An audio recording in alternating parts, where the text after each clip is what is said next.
So our next dish on the course is the grilled ribeye steak with green asparagus and a Béarnaise sauce. This is an incredible dish that has a few bits to get right that I really want to show you. I'm going to show you how to get those really nice dark grill marks that is going to bring so much flavor to the meat. It will render down the fat in the middle of the ribeye and give you everything you need on the plate. I'm going to really simply grill the asparagus on the same grill pan to enhance the flavor, intensify that, and we'll serve that with that refreshing Béarnaise sauce. It's something that requires a little bit of practice, this sauce. It's not difficult, but you do have to get the details right. I'm going to show you how we do it. We'll make a little reduction of white wine, a bit of peppercorn, a bay leaf, and once that is reduced, we'll mix it up with the egg yolks. We'll beat them up real nice over a little bit of boiling water, and last minute we add in the melted butter. We get the seasoning right, a squeeze of lemon, and then that sauce is going to pair beautifully with that heavily grilled meat and the green asparagus. So again, a quite simple dish. We have three main components that we're really going to focus on. When you get this right, it's unbeatable. The sauce is nice and light, but it's also rich because of the butter. The tarragon is going to cut through all those grill flavors, and the asparagus is going to bring a nice body to the dish. All together, really lovely. We're going to crack on with reducing our white wine and the vinegar as a base for the Béarnaise sauce. So I'll take a small pot. Need about 175 ml of white wine. Want to throw in 2 or 3 peppercorns. That's it. They're quite intense. We don't want to overpower the sauce. Want to use a bay leaf. A dash of vinegar, and we're going to add about half chopped shallot. Obviously you peel out the outer layers, cut the shallot in half so they're nice and stable. It's going to make it much easier to cut afterwards.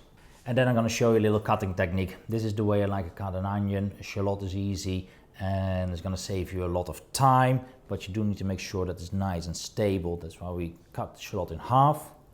Going to make long incisions all the way down.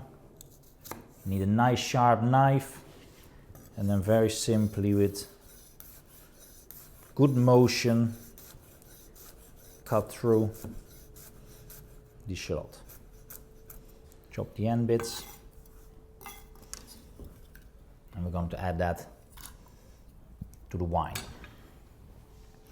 Now this is going to have to reduce till about half or 2/3 of the original liquid.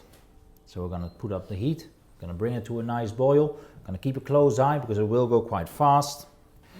Chefs rave by it, home cooks are terrified by it, but today I'm going to show you how it can be done. It doesn't have to be too difficult as long as you get these few basics right of a nice reduction with the melted butter.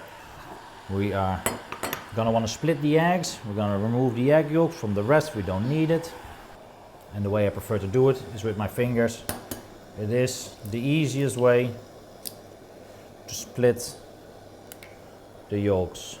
Let the white run through your fingers. Get it all off and put it in the bowl. You're going to need 3 of them.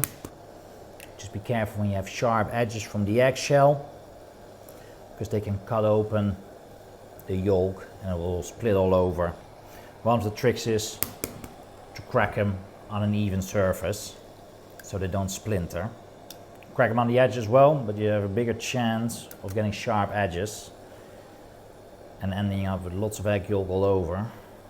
Whilst this is reducing, we're going to melt a little bit of butter. On the induction, a small pot will be difficult to catch, so I'll put it on the grill and bring the heat up. You can melt it in the microwave, you can melt it just in a small pot, it doesn't really matter, but we don't want to change any of the flavor or the texture. We really just want it to melt. It's going to separate the fat from the liquids, and we will pour off that beautiful clarified butter into the sauce to incorporate it with that freshness, with the tarragon, and all together make our Béarnaise sauce. This will need another minute maybe. But I'll have a small fine sieve mesh and another small pot or ramekin that when it's reduced enough, we can pour it off. We take the solids out and we'll have what they call a gastrique ready for the sauce making. Now in the meantime, we can cut our tarragon. We don't really want the sticks, so we'll just take the nice leaves I'm gonna chop them up thinly and we're gonna set them aside. We'll add them last minute to the sauce. Now the easiest way to cut herbs is to organize them. If you have them all laying over and you're gonna chop, they're gonna be really uneven. So we're gonna take the time to pack all the leaves, kind of align the leaves a little bit. And when you have that all sitting together real nicely, it's gonna be really simple. With a stroke of the knife, cut. If you're not so comfortable cutting like this, you can just do simpler strokes. And that's it, that's all we need. It's really intense tarragon, so we won't need a lot. And we'll set this aside for later. And that is about perfect. That's reduced by half. That's exactly what we wanted to achieve. And we're just going to strain out the onions, the peppercorn and the bay leaf. There'll be about 150 milliliters left of this liquid. If you want to measure it out and you're not sure, that's what we're after. We'll let this cool down a little bit. We don't want to pour it off boiling on top of the egg yolks because it will cook the egg yolks and we only want that to happen in the end. So we'll leave that to cool down a little bit. Our butter is melting nicely. I'm going to bring some water to a boil to make our water bath. Now we want to have gentle steam under there. We can't have it boiling really wildly. You have a chance of burning yourself, plus your egg yolks might cook too quickly. So we're going to bring this to a boil. We're going to reduce the heat. We're going to leave it on, let's say, a mark 3 or 4, so it just gently simmers. Steam is coming up, cooking your sauce slowly but perfectly without the danger of burning yourself and all the steam. You can always play with the heat. If you feel it's going too quick, just turn it down a little bit and take your time whilst whisking up your egg yolks. I'll take a glass bowl here, that's for you to really see. Metal works really well as well, but you can't use any plastic bowls, they don't transfer the heat correctly. So it's either glass or stainless steel, and it needs to fit nice and snug. So like that, it's fitting perfect. I don't want the heat transfer to go too quickly. We want it to hang above the water, so the steam slowly warms up your egg yolks whilst you are mixing in the reduced wine and later on the butter. So this has cooled down nicely. We'll pour it on top.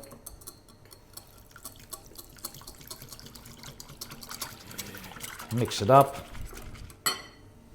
And then once the water starts bubbling slowly, we can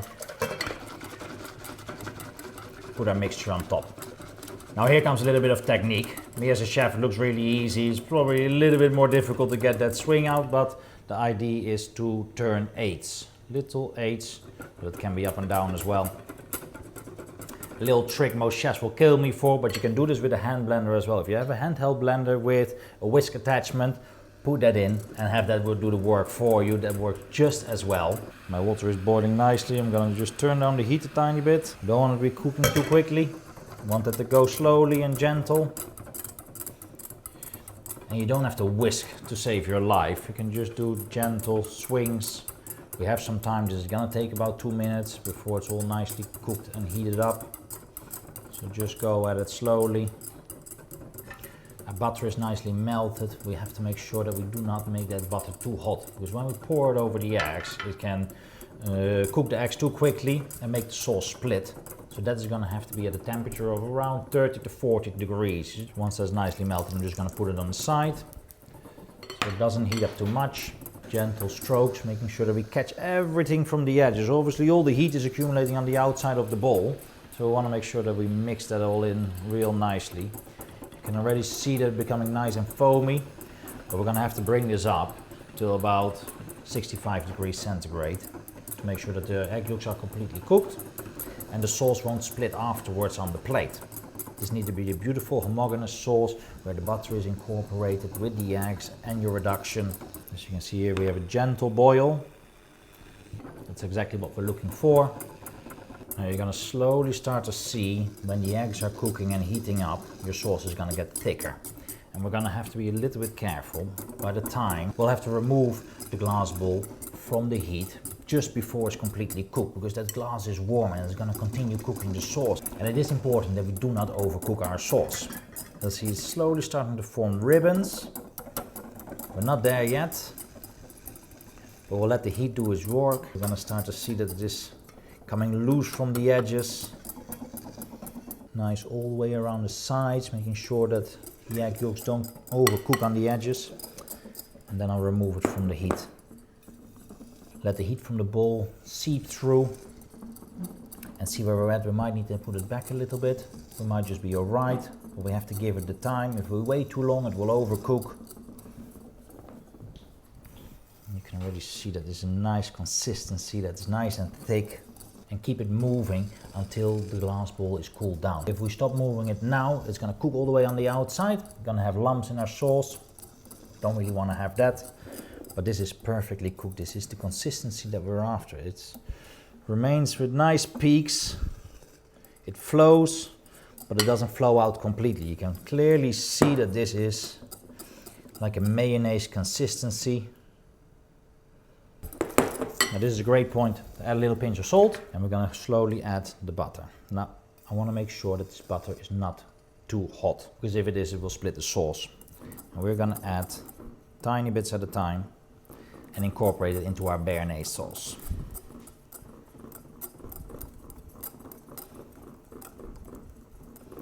If you pour too much butter at the same time, it's going to split. So always do little bits at a time. Incorporate it nicely. It's a really delicious sauce. It's a bit of an effort, but once you master this, you won't look back. There's no better pairing to a nicely grilled steak than this refreshing and fragrant Béarnaise sauce, if you ask me. Now inside there's all the liquids. We don't really want to add those. We just use the fat parts of the butter. We're going to discard the rest. We want to finish the sauce off with our chopped tarragon and a squeeze of lemon.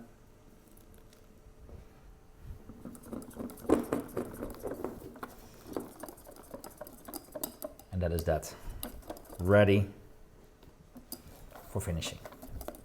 So for the next part of our dish, we're gonna take care of the ribeye steak. We have two beautiful thick cut pieces of ribeye. I always look for the bits that have a little less fat. Sometimes it can be a real thick core, we don't want that. Kind of like that, it's perfect. There's real nice marbling. Also on the rib cap, which is a beautiful part of this ribeye. It's gonna be really nice and tender. We're gonna go again with the seasoning, a little bit of oil. We're gonna add the pepper and the salt, and we're gonna grill it in a really nice hot grill pan. We wanna get those grill marks on, we're gonna grilling flavor in, and then we're gonna add the asparagus to that as well. We're gonna have all those flavors together, and that finishing with a beautiful Béarnaise sauce is gonna be a delicious dish. Drop of oil on both sides, just so that the seasoning will stick real nicely, but also so the meat doesn't stick to the grill pan. We want full heat on there. You can put your appliance on full power. It will smoke a little bit in the beginning, but once the burning gets clean and through, we're gonna have a really nice hot grill, and then the grilling goes on. Because it's a thick piece of meat, you're gonna reduce the heat in the pan. And with grilling, it's really important that there's real high heat. We really wanna have all the power that we can muster.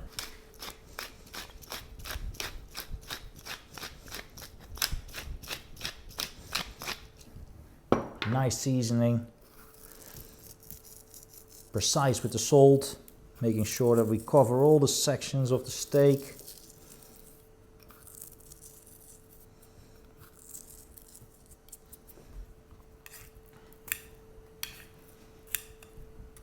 Same on the other side. You're doing a nice pinch of seasoning. It's a thick piece of meat, so we want to put a little salt on there.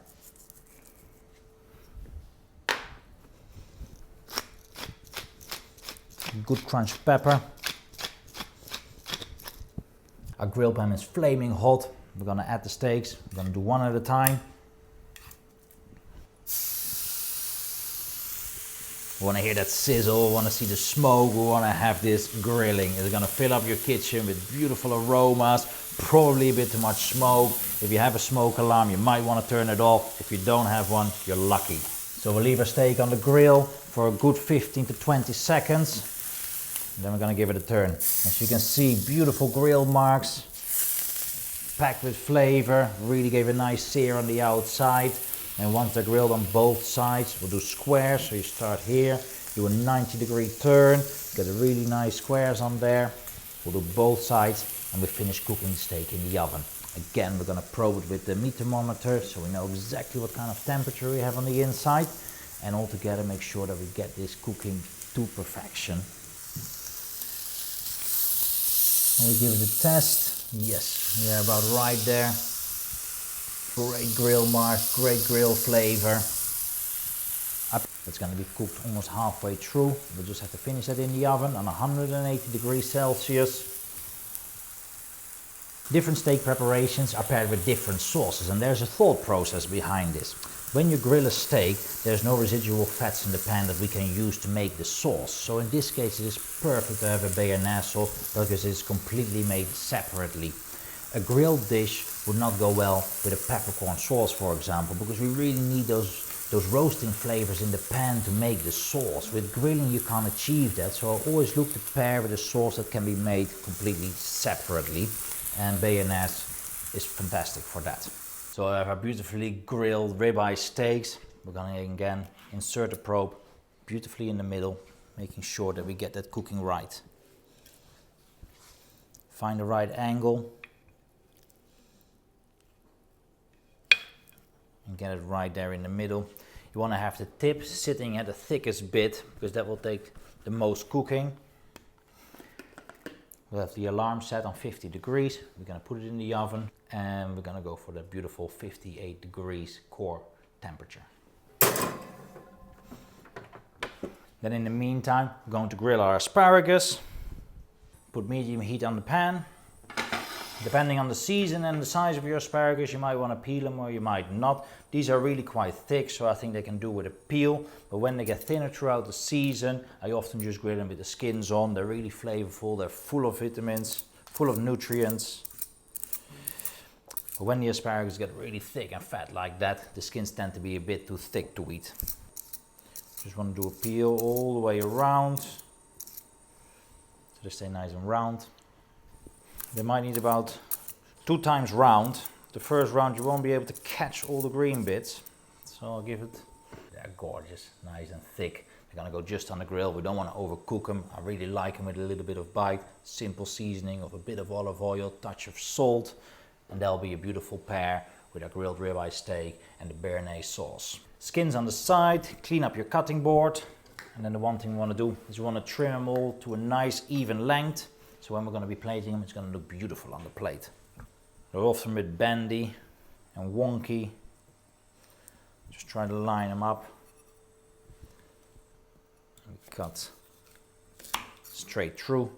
Often very much in the bottom, it can get quite hard and woody.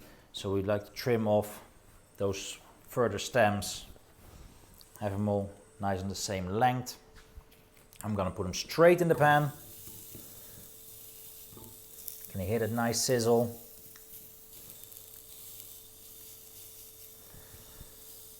And then we're going to leave them there, get a real nice grill mark on them, turn them over once, season them with that little bit of olive oil and salt, and they're going to be perfectly go on the plate. Our steak is cooking nicely. We're going to check the temperature, see where we're at.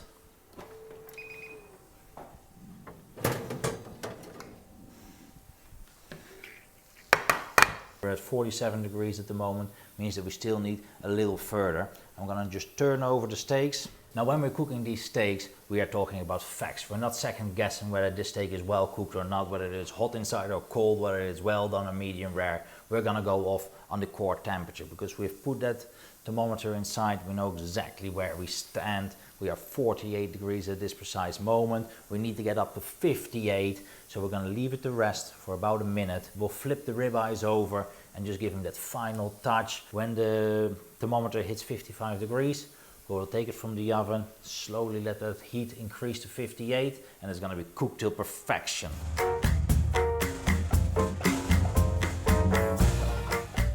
Now our asparagus have been grilling. Gonna want to check, make sure that we have those grill marks on there. Still need a little longer there. Give them a little push down. Careful not to burn yourself on the edges of the pan. Make sure that the whole asparagus is having contact with the grill. They're very stiff when raw, but once they get a little bit of cooking on them, they're gonna relax and they're gonna touch the grill real nicely. We're gonna have those beautiful grill marks that we're after. And that is exactly what we're looking for.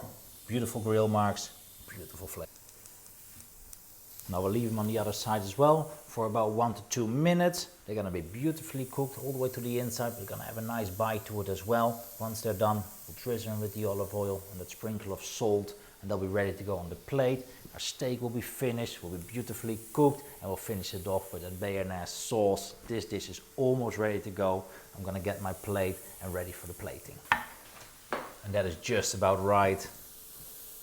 A little drizzle of oil on there.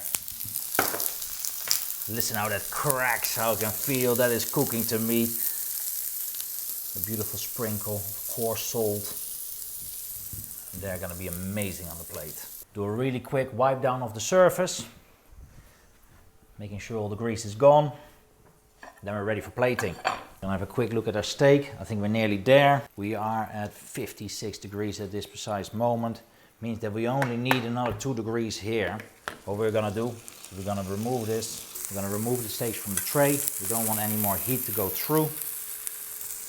And just let them rest right over there. That heat is gonna go slowly up. We're gonna have a beautiful 58 degrees core temperature.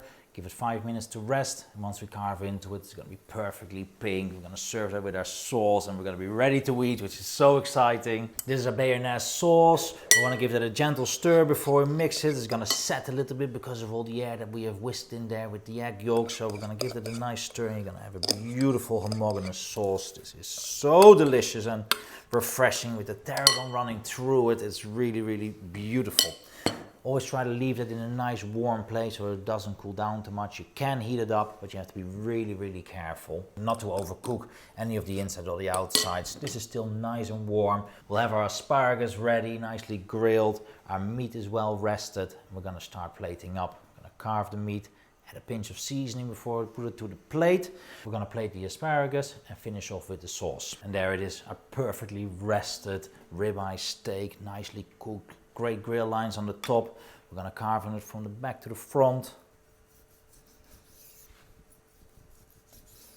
Perfect cook all the way through, but we don't want to have it rare. It needs to be warm as well. It really is the sweet spot for me when it comes to cooking. Obviously everybody has their own likes and dislikes. You want to cook it a little bit more, it's no problem. Leave it in the oven, but do it gently. When you have a medium well steak cooked very gently to that 62 degree temperature, they will still retain a lot of moisture, lots of flavor, so it's really no problem. But do not overcook it. Do not go and press on your steak. Do not go and pressure the heat into there.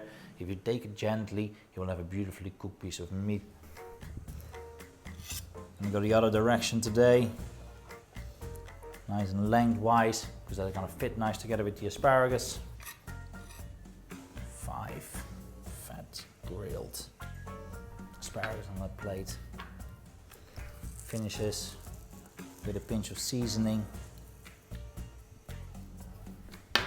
Now you can serve your sauce on top, you can serve your sauce on the side. I'm gonna serve it on the side in this case. And there you have it. Our grilled ribeye steak, grilled asparagus, and a Béarnaise sauce.